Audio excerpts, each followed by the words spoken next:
Welcome back to ABC 7 Extra Sunday. I'm Mark Ross, and our topic tonight, President Donald Trump's tariffs on Mexico, Canada, and China, but primarily Mexico. My guest, Dr. Tom Fullerton, professor and trade in the Americas chair of the Department of Economics and Finance at UTEP. Jose Gonzalez, a licensed customs broker based in Laredo and president of the National Customs Brokers and Forwarders Association of America. And John Barella here in studio. He's Chief Executive Officer of the Borderplex Alliance. Dr. Fullerton, were businesses in El Paso and Juarez who were preparing for the day when the tariffs were expected to take effect, were they surprised when all of a sudden it happened? They were disappointed when it all of a sudden happened, but they were planning for it. That's why you've seen so many warehouses on both sides of the border that are, stuffed to the gills. You saw episodic, traffic bottlenecks at the cargo lanes of Bridge of the Americas and the Isleta-Saragossa Bridge.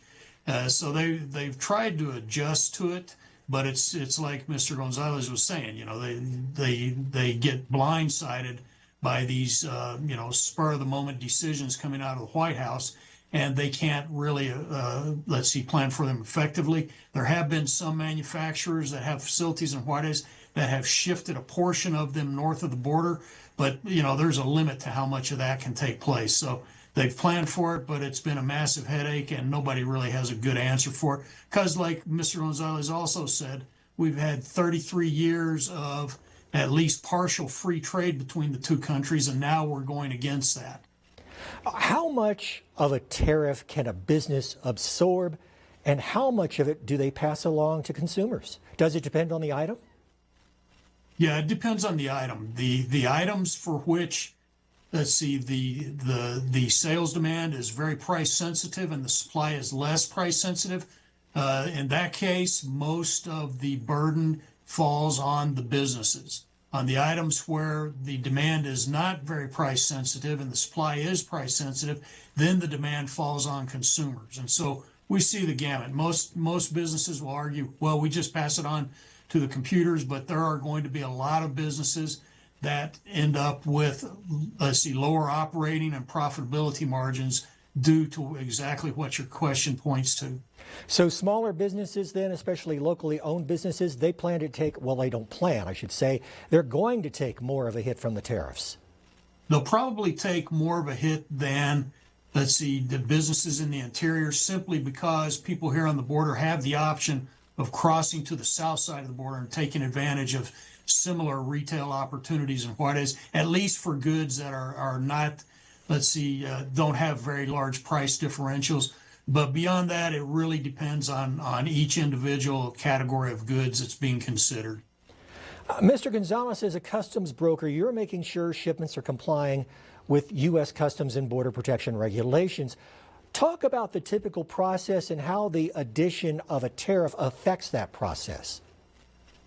You know what? Thanks for the question. And the one thing that we're doing now is whenever they came out with a FRN, the Federal Register Notice, or the Customs Systems Messaging System with the guidelines, we have to add an additional HTS. So adding that additional HTS will determine whether or not you pay the 25% or if it's duty free. We had another one come out yesterday with the duty free portion. So it's a lot more work we have to process. So the biggest thing is we have to get the documentation, explaining to clients, and as you mentioned, the small and mid sizes, they're going to take a hit, and a lot of them have actually slowed down, considering the fact that they're trying to work through their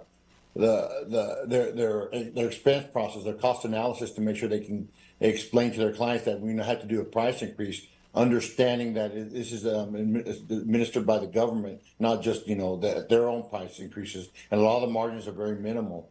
So it just has increased our workload. We also have to work with the Mexican side as well, taking into consideration the volumes that are crossing. A lot of people are trying to cross during this time frame, so the increased trade has here in Laredo, we're crossing close to 9,000 trucks a day, and we'll probably be seeing close to about 10,000 trucks due to the fact that everybody wants to cross during this time frame, because that's the objective, to try to keep costs minimal. And then we'll go back again and see how it plays on April 2nd. So. Mr. Barella, is the Borderplex Alliance reaching out to lawmakers about how these tariffs are affecting cross-border business? We're doing so, and we're doing so aggressively. We're telling our story, and we are being very forceful in the direct impacts that it has on our members and on the greater business community. Every sector will be affected if these tariffs are made permanent. We're also impressing upon those lawmakers, especially in Washington, D.C., that our region is critical to the North American supply chain, especially when it comes to medical devices, automobiles, consumer electronics. So a lot of times when I've had the honor of testifying in front of a congressional committee, and we hope to do that again soon, I always try to tie in how our region affects other parts of the country and how important trade with Mexico is. It's absolutely critical. For example, Michigan is the second most reliant state on trade with Mexico, behind Texas, of course. But there are many other states and many other sectors throughout our country that has to rely and does rely on our trading partners in Mexico. It's our largest trading partner. And I also am very aggressive by saying that Mexico is a strategic and economic ally of the United States. And there are many lawmakers, especially who aren't from the border or the Southwest, who don't get that. And when you try to articulate the economic linkage that's been developed over the years, I think it comes home. And so I'll tell you that the local legislative delegation and the local congressional delegation on our side of the border gets it. And they've been very strong advocates, and we're lucky to have that, as they also represent us in D.C. And I'm sure you're also working with your counterparts in Mexico. Absolutely.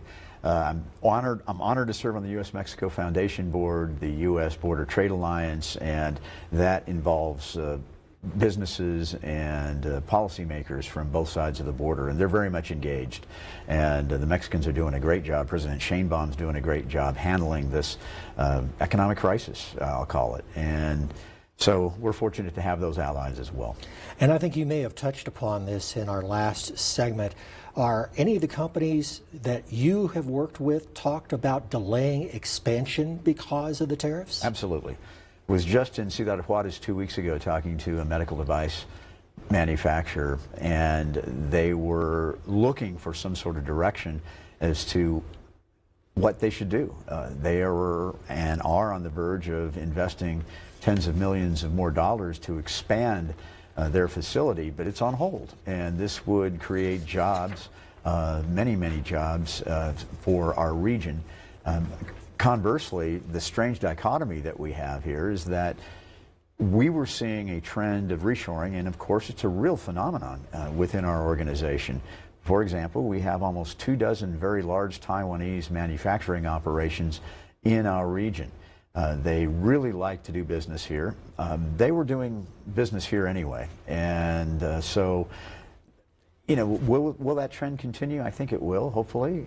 The Sino-American tensions are a whole separate issue, and that will continue most likely. They are our economic pacing challenge, and but by the same token, people realize in Asia that they've got to get out and they've got to disengage from China and other parts of that part of the world. So we're the benefit of that right now. We're seeing the benefits and fruits of that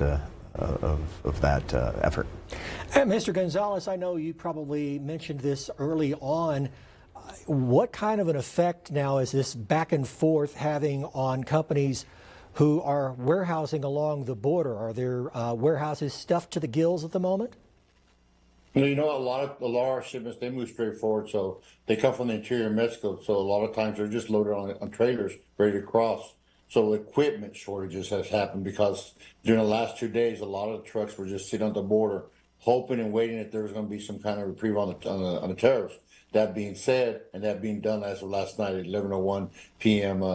Central Time, everybody's starting to process now. So hopefully we can get some of that equipment back in action moving forward, so they can start getting some of the merchandise across during this time frame. So when we return, I'm going to ask my guests to do a little future forward predicting. Stay with us. You're watching ABC 7 Extra Sunday.